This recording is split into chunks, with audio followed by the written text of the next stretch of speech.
हर हर महादेव। ओम नमः शिवाय। रुद्र संहिता तृतीय पार्वती खंड। अध्याय 22। शिव और पार्वती की बातचीत। शिव का पार्वती के अनुरोध को स्वीकार करना। ब्रह्मा जी कहते हैं, नारद, परमात्मा हर की यह बात सुनकर और उनके आनंददायी रूप का दर्शन पाकर पार्वती को बड़ा हर्ष हुआ। उनका मुख प्रसन्नता से खिल उठा। वे बहुत सुख का अनुभव करने लगीं। फिर उस महासाध्वी शिवा ने अपने पास ही खड़े भगवान शिव से कहा। पार्वती बोली, देवेश्वर, आप मेरे स्वामी हैं। प्रभु, पूर्व काल में आपने जिसके लिए हर्षपूर्वक दक्ष के यज्ञ का विनाश किया था, उसे क्यों भुला दिया था? वे ही आप हैं और वही मैं हूँ। देवेश्वर, इस समय मैं तारकासुर से दुख पाने वाले देवताओं के कार्य की सिद्धि के लिए रानी मीना के गर्भ से उत्पन्न हुई हूँ। देवेश, यदि आप प्रसन्न हैं और यदि मुझ पर कृपा करते हैं तो मेरे पति हो जाइए। ईशान प्रभु, मेरी यह बात मान लीजिए। आपकी आज्ञा लेकर मैं पिता के घर जाती हूँ। अब आप अपने विवाह रूप परम उत्तम विशुद्ध यश को सर्वत्र विख्यात कीजिए। नाथ प्रभु, आप तो लीला करने में कुशल हैं, अतः मेरे पिता हिमवान के पास चलिए और याचक बनकर उनसे मेरी याचना कीजिए। लोक में मेरे पिता के यश को फैलाते हुए आपको ऐसा ही करना चाहिए। इस तरह आप मेरे संपूर्ण गृहस्थ आश्रम को सफल बनाइए। जब आप प्रसन्नतापूर्वक ऋषियों से मेरे पिता को सब बातों की जानकारी कराएंगे, तो मेरे पिता अपने भाई बंधुओं के साथ आपकी आज्ञा का पालन करेंगे, इसमें संदेह नहीं है। जब मैं पहले प्रजापति दक्ष की कन्या थी और मेरे पिता ने आपके हाथों में मेरा हाथ दिया था, उस समय आपने शास्त्रोक्त विधि से विवाह का कार्य पूरा नहीं किया था। मेरे पिता दक्ष ने ग्रहों की पूजा नहीं की थी, अतः विवाह में ग्रह पूजन विषयक बड़ी भारी त्रुटि रह गई थी। इसलिए प्रभु महादेव, अब की बार देवताओं के कार्य की सिद्धि के लिए आप शास्त्रोक्त विधि से विवाह कार्य का संपादन करें। विवाह की जैसी रीति है उसका पालन आपको अवश्य ही करना चाहिए। मेरे पिता हिमवान को यह अच्छी तरह ज्ञात हो जाना चाहिए कि मेरी पुत्री ने शुभ कारक तपस्या की है। पार्वती की ऐसी बात सुनकर भगवान सदाशिव बड़े प्रसन्न हुए और उनसे हंसते हुए प्रेम पूर्वक शिव ने कहा, देवी महेश्वरी, मेरी यह उत्तम बात सुनो। यह उचित मंगलकारक और निर्दोष है, इसे सुनकर वैसा ही करो। वरानने, ब्रह्मा आदि जितने भी प्राणी हैं वे सब अनित्य हैं। भामिनी, यह सब जो कुछ दिखाई देता है इसे नाश्वर समझो। मैं निर्गुण परमात्मा ही गुणों से युक्त होकर एक से अनेक हो गया हूँ। जो अपने प्रकाश से प्रकाशित होता है वही परमात्मा मैं दूसरों के प्रकाश से प्रकाशित होने वाला हो गया। देवी, मैं स्वतंत्र हूँ, परंतु तुमने मुझे परतंत्र बना दिया। समस्त कर्मों को करने वाली प्रकृति एवं महामाया तुम ही हो। यह संपूर्ण जगत माया में ही रचा गया है। मुझ सर्वात्मा परमात्मा ने अपनी उत्तम बुद्धि के द्वारा इसे धारण मात्र कर रखा है। सर्वस्त्र परमात्मा भाव रखने वाली सर्वात्मा पुण्यवानों ने इसे अपने भीतर सींचा है तथा यह तीनों गुणों से अवेष्टित है।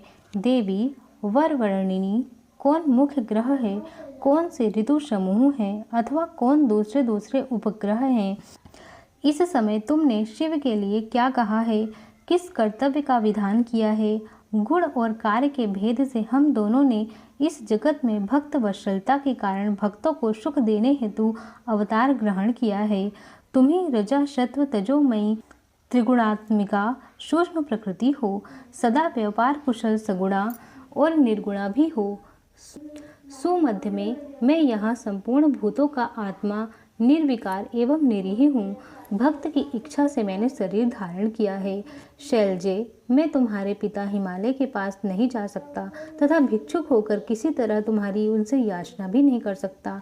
गिरिराज नंदिनी, महान गुणों से अत्यंत गौरवशाली महात्मा पुरुष भी अपने मुंह से देही दो यह बात निकालने पर तत्काल लघुता को प्राप्त हो जाता है।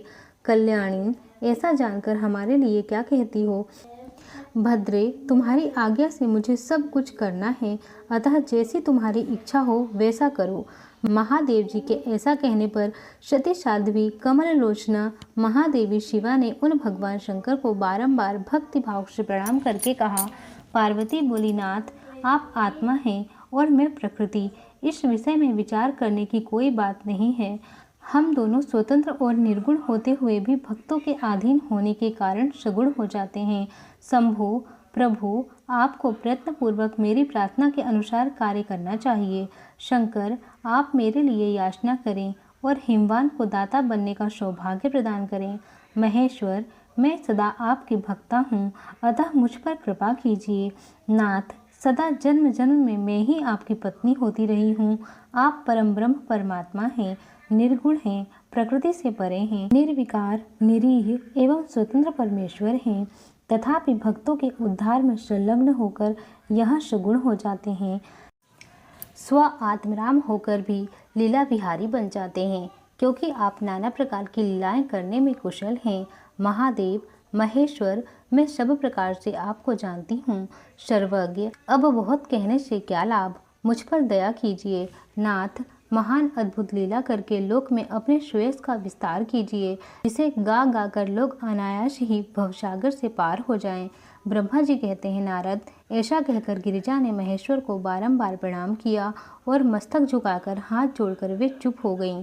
उनके ऐसा कहने पर महात्मा महेश्वर ने लोक लीला का अनुसरण करने के लिए वैसा ही करना स्वीकार कर लिया। पार्वती ने जो कुछ कहा था उसी को प्रसन्नतापूर्वक करने के लिए उद्धत होकर वे हंसने लगे। तदंतर हर्ष से भरे हुए शंभु अंतर्ध्यान हो कैलाश को चले गए। उस समय काली के विरह से उनका चित्त उन्हीं की ओर खिंच गया था।